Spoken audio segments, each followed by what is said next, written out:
Hey, welcome to Film Fanatics. My name is Dan. My name is Justin. And I'm Joe.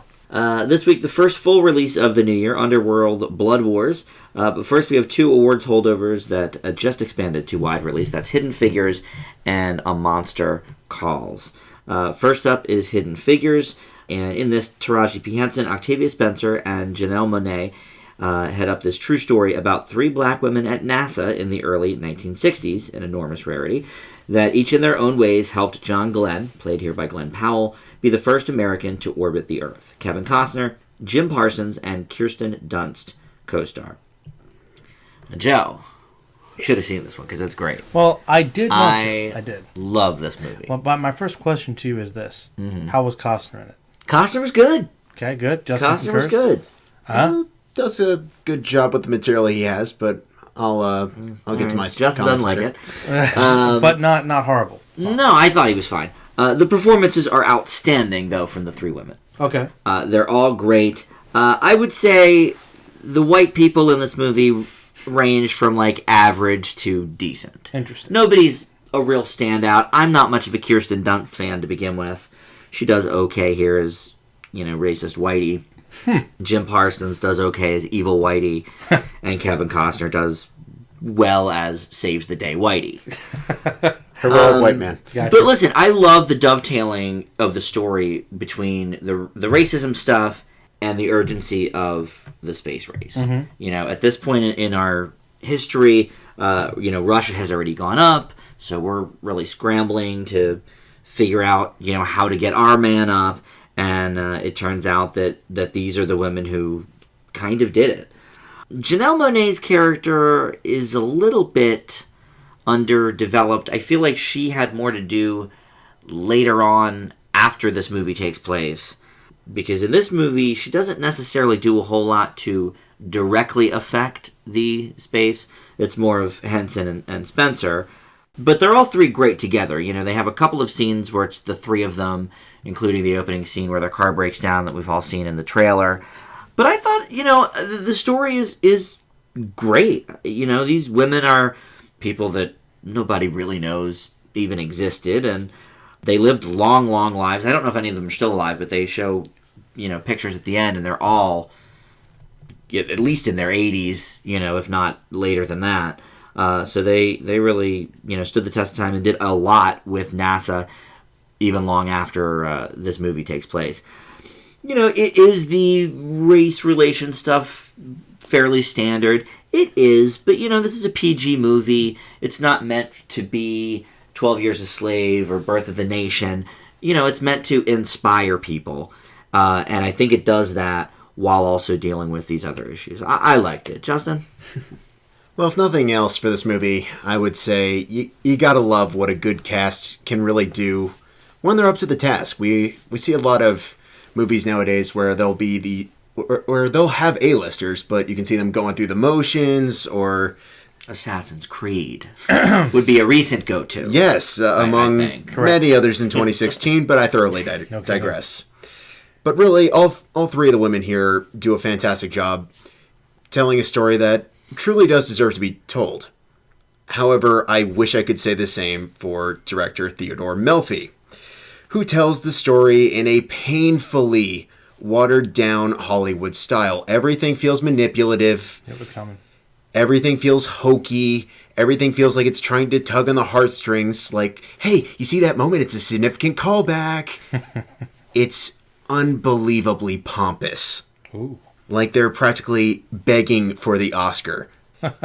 And don't get me wrong, the performances are where this movie shines, but because it's so watered down, it almost kills its authenticity. Like there's a scene roughly halfway through the movie where Henson just straight up lets loose, and it's glorious.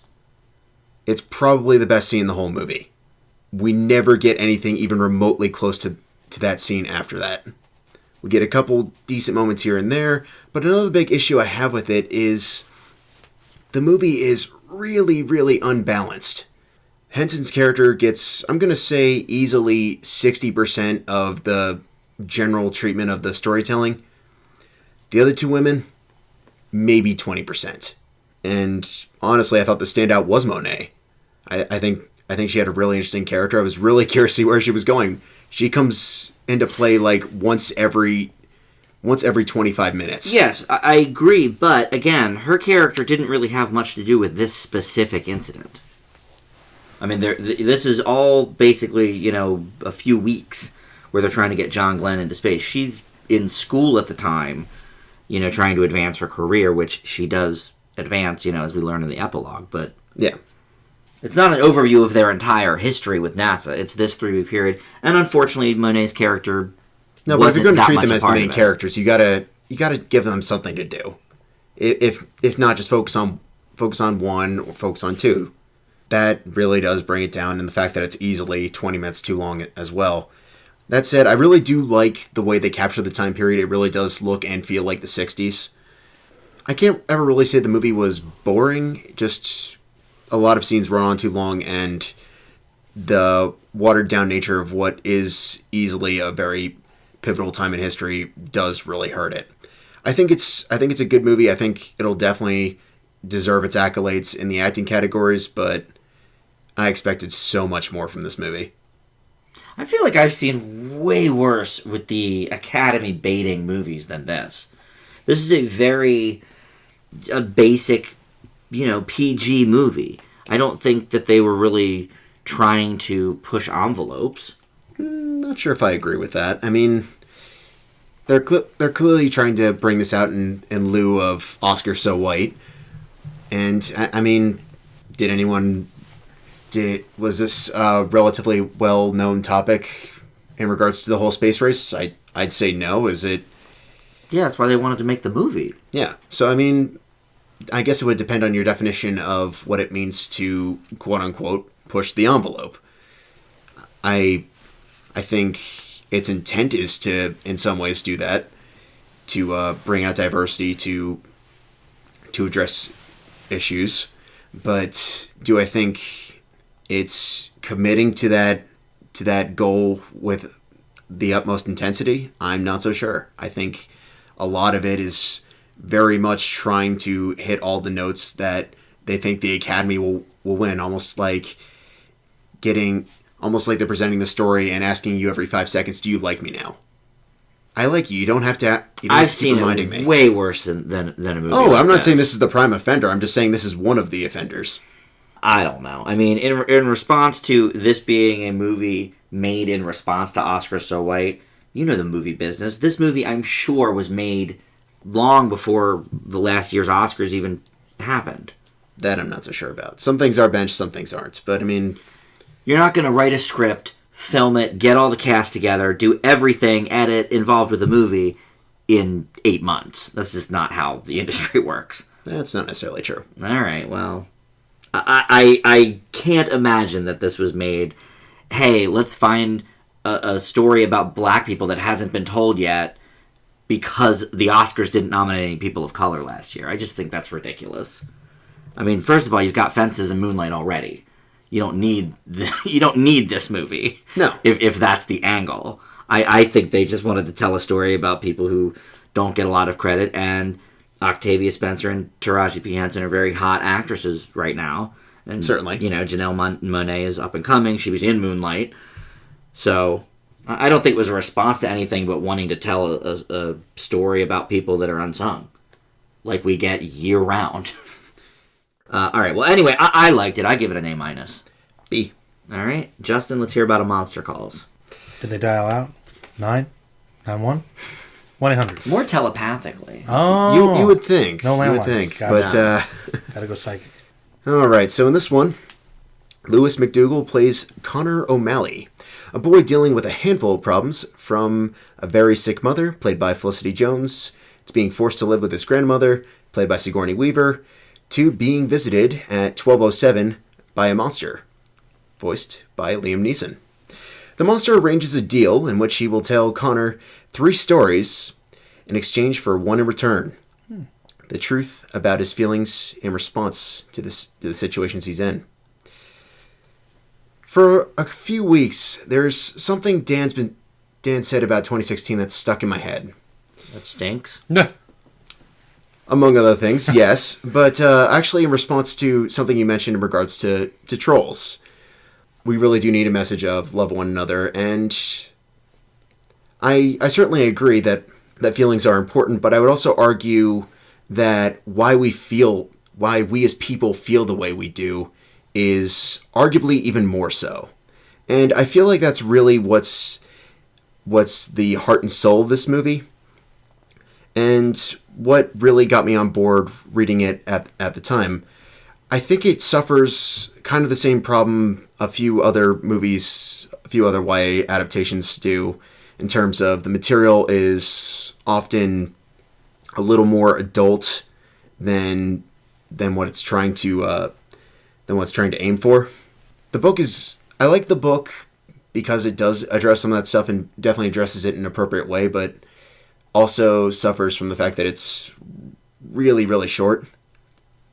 But what I like with this is director J.A. Bayona, The Impossible, really does have a unique sense of style, addressing the gritty realism of Connor's situation, really throwing together some brilliant shots for this, and also throwing together some incredibly eye-popping animated sequences to illustrate the stories that have come to life in ways that I would say go above and beyond what the book does. However, that's not without some issues. First and foremost, the book adds a little bit more in terms of the internal conflict. The movie tries to go more external with it, and I think the result helps and hurts it. A lot of characters are toned down. One character is written out completely, ruining one really, really emotional scene. And for some ridiculous reason, where it's at its absolute emotional high point in the movie, for some reason, Bayona decides to throw on a ridiculously unnecessary epilogue that adds absolutely nothing to the story. It's a fair adaptation. I think it's a really beautifully shot movie, and it's definitely worth a watch, but I think there was a lot more that could have been done with this. Curious to see what you took from this one, Dan. Well, I didn't really even know it was a book until the credits rolled, so I didn't read it. Like most book to film adaptations, I don't have the knowledge to compare it to the book, so I have to grade it on what it is as a film. Sure. The visuals are breathtaking. The animation is certainly included in that, but really, the whole movie has just such a unique look. If this were made 20 years ago, you could say it was kind of Burton-y. It has Definitely. that sort of Scissorhands, Beetlejuice type of... It walks that line. Yeah, like it's not creepy like that. It's not overly gothic. But his design, the design of the monster and, just some of the animated sequences certainly is in that vein, if nothing else. Definitely. But the script gives us these really genuine characters. The actors play it perfectly. McDougal is amazing. His emotional scenes are great. Even Felicity Jones is decent, who, as you know, I don't really care for. She was okay in Inferno. That's about the best I can say. Oopsie. Of her filmography. Not Rogue One? Please. I like her theory of everything, but She was the worst part of that movie. We all know Aniston should have been nominated instead of her for Best Actress. Cake. For Cake. But the range of emotions that are presented here in the movie, both from the characters and the emotions that it evokes from the audience, at least from me, are so real and authentic. And the topics being broached here, which include bullying, family crises, cancer, divorce, imagination even, they're all handled with a beautiful grace. I really liked The Impossible. I think this is a better film even than that. Wow. I mean, this is it's one of my favorites of the year. I loved it. Now, I'm curious, what character did they have in the book that didn't appear here? well, What was the relation? she is in the movie. They just don't do anything with her. Pretty much when they first introduce the bullies, Okay. he has a friend at the school that pretty much tries to turn the bullies in, and he dismisses it. And they sort of have a falling out, and then after he has this big scene where he finally goes off, after being called literally invisible, he gets a message from her saying, "Hey, look, I actually do see you." Okay. I mean, I don't Yeah, that seems like it might be a little emotional in the book. I don't know that it was necessary, but No. I mean, would have been nice. Did they need it? I don't know. yeah, I don't But think it would if have it's hurt the story. No, to keep her in, but Yeah. okay. But epilogue. What do you think with that? I actually thought they could have rolled credits before the epilogue, and I would have been satisfied with that. But And that's how the book ends. I didn't dislike that they wanted to clean it up a little bit for mainstream audiences and give a little epilogue. I didn't mind that. I felt like that was there. So if there was any way younger audiences wouldn't be able to infer what was exactly going on, here was the extra context. They know now. Yeah. I think younger audiences should see this movie. No, and I agree. It's a little scary, I guess. I mean, it's no scarier than Disney's A Christmas Carol. True story there. You know? I mean, this kid is, I don't know, 12 maybe? Does it say in the book how old he was? I believe he is 12, yeah. All right. So, I mean, I don't know. I think younger kids could appreciate it. I do think obviously, the cancer stuff is a little bit... It's heavy. Heavy, for smaller kids, but, Gotta learn eventually. kids that are 9 or 10 do have parents that have cancer, too, I mean, it's a terrible, terrible disease that does not show favoritism. True. So, I mean, I think it's a strong message, really, for anybody, and whether cancer is a part of their life or not, but, I mean, just bullying or, the part with the divorce and the dad coming in and being issues there, and, Sigourney Weaver, star of Finding Dory, That's a plus. Without question. She does good here as the grandmother. Has one of the raw performances we've seen all year in just 5 minutes. She has a couple of really good show-stopping scenes. True story there. So yeah, I thought it was great. It's an A+ for me. Whoa. B+. All right, well, Joe. Yes. Now we get to talk about your movie. Do go on. Well, Underworld Blood Wars. Well, I wanted Please to hold see your enthusiasm. both those movies you guys saw sound interesting. I'll have to try and check them out. Yeah. I saw Underworld 5, Blood Wars. Right. Now, I'll preface this, but yeah, Justin knows exactly where this is going. Do go on. You see, a funny I story. insist. I was told to lead this one to make sure I saw it, and I saw it, but I didn't have time to see anything else. So, woohoo. Because I do franchises and vampires, right? Okay, first I'll say this much, all right? In my opinion, now you might think I'm going to start this off by saying that the Underworld franchise, like, why does it exist? I would synopsize it, but... What? Okay, much like all the other Underworld movies, the vampires versus the werewolves, lycans, Lycans. as they're called, and they'll say it many times, are at a war once again. And don't worry, it follows Kate Beckinsale, who is Celine again, who is searching for her daughter, whose blood may hold the key of power that could sway the war one way or another, which they'll tell you all the movies previously in the first 2 minutes in this really dry monologue of exposition. I appreciated that. Which, yes. Having only ever seen one of the movies and not liking it. So yeah, they tell you, they get you up to speed pretty quickly in the most basic way they can, and they'll repeat those things, those plot points over and over again too, to make sure that you know. But yeah, that's essentially the movie right there, which is, basically all of them. So I'll get Theo James from Divergent. Yeah, Divergent's like the guy that helps her this time, and I was like, oh yeah, that's great. And Tywin Lannister is an old vampire. Charles Dance once again. True. So they got a couple faces in there.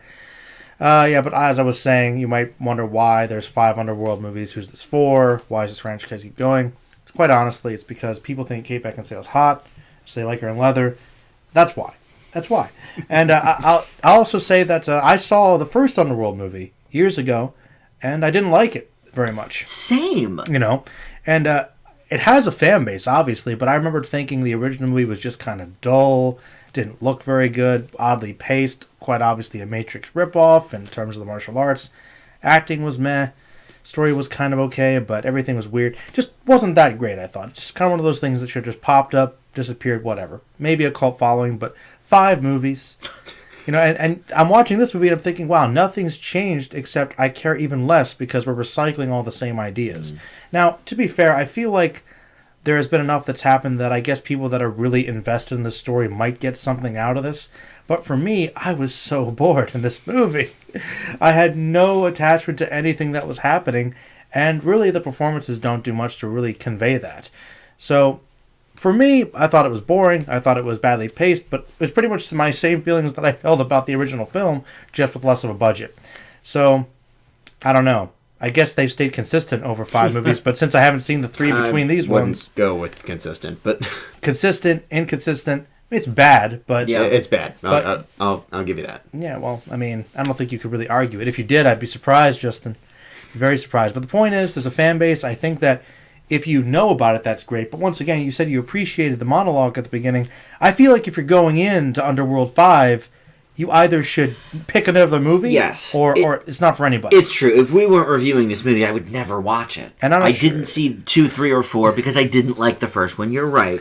I guess maybe if you're dragging a date to it that is like kicking and screaming, I want to go see Hidden Figures, but okay, I guess let's go to Underworld, honey.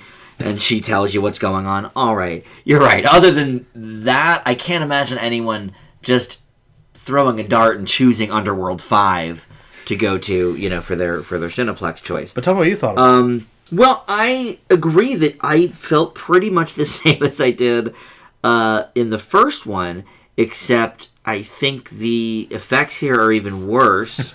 I guess even worse for the time period. I mean, that first movie came out, I must have seen it in 2003 or something. It was a long time ago. Because I saw it in theater. So, shot for shot, I'm sure this one probably looks maybe a little better than the 2003 version. But in terms of up-to-date CGI, it looks terrible. It's not much better. Oh, my God. It hasn't really changed painful. much. Yeah. The acting wasn't really doing it for me. One character, and I won't say who, but it is, one of the few main characters, dies at some point in the movie, and then they come back with quite literally no explanation. Mm-hmm. The person's like, oh, but I saw you and you were dead. And she was like, yep, but now I'm here. And then, they move forward. It made no sense. The rules of the whole seeing people's past through their blood seem a little vague and contradictory at times. That's about right. So, I just didn't like it. I can't say... I mean, I was bored with it, but I expected to be bored with it. This isn't my kind of movie. Hated the first one. So, in terms of, wanting to get up and leave, I can't say I was that bored with it, but my mind certainly wandered throughout most of the film. Yeah. I can't deny that. Mine as well. Yeah. Justin? Justin loved it. How many have you seen? Is this the first? Actually, all of them, if you can believe it or not. I actually don't. You gotta explain that. I don't either. There's not much to tell, actually. Girlfriend? I mean, gun to your head?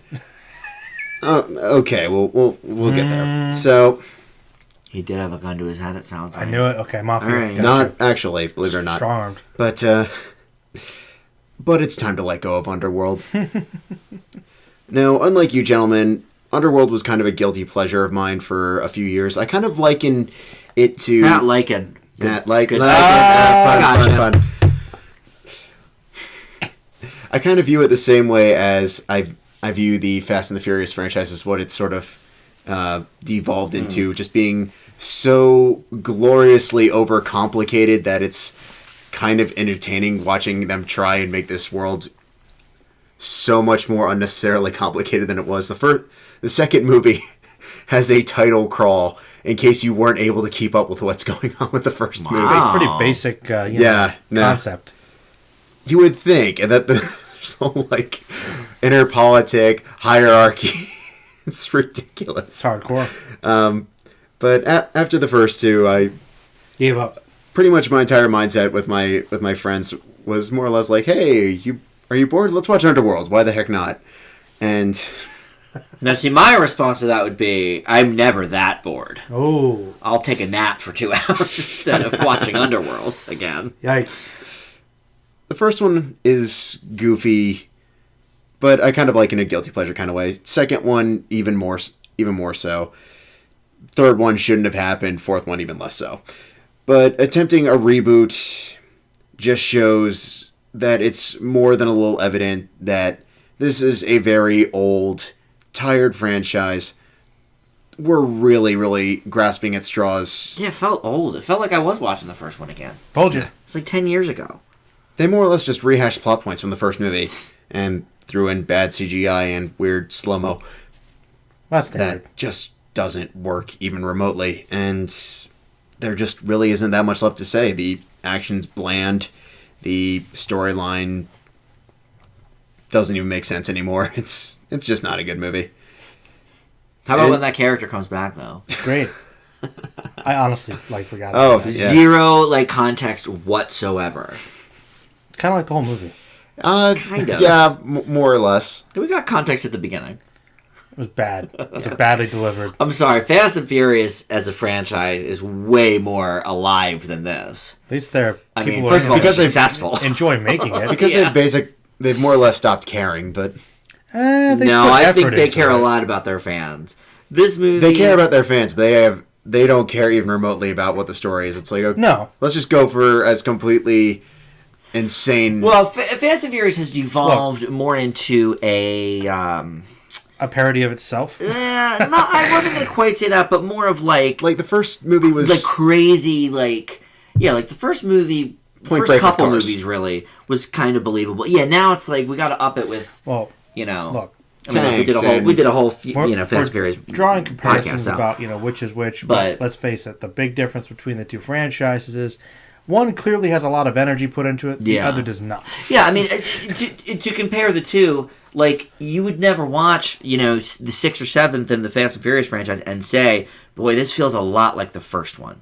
That's true. Because it doesn't. They are kind of different. Whether you like or hate the way that it's evolved in its storytelling, this Underworld is about the same movie as the first one. It kind of is. And you can't say that about the Fast franchise. At least, that's true. Yeah. Debatable, but point is, this movie wasn't good. No. And the franchise should stop. No. It's time to let it go. To be honest, Kate Beckinsale's okay. Well, look. I mean, she can actually act, which is why this is getting. No, but he's saying that they have the big fan base because she's hot. You don't understand. Literally, whenever anybody brought up Underworld, my friends was like, "Oh yeah, Kate Beckinsale." That's the only legitimate reason I ever heard anybody really wanted to watch that. Okay, can I just make a point though? Go on. It's 2017. You want to see a hot girl? Go on the internet. You don't need to waste an hour and 45 minutes of your time watching a dumb movie with, a hot vampire lady. It's the only time you'll get to see her in that particular outfit. Or you could just rewatch one minute. Yeah, I was going to say. I don't know. Go back to 2003. Watch the first one. It's a more, it's a more restrained version of enjoying the viewing pleasure of your favorite actress clothed. Well, it was not very enjoyable for me. I give it a D. Likewise. Well, I'm a D+ kind of guy. Ooh. I'll give it credit for the people that really like it. I almost give it a little point for the fan base, but that's the only reason. But I feel like if they already saw the first one, they've already seen. I'll just let you guys know that in my heart, I failed it. Like Assassin's Creed. Except I actually failed that one. No, you give it a D+. Wait. Can't go back now. I have to rethink that. No. All right. Well, that is our show for this week. You can join us on Facebook, which is Film Fanatics with an exclamation point, or subscribe to our channel here on YouTube. And thanks for listening. We'll see you back here next time.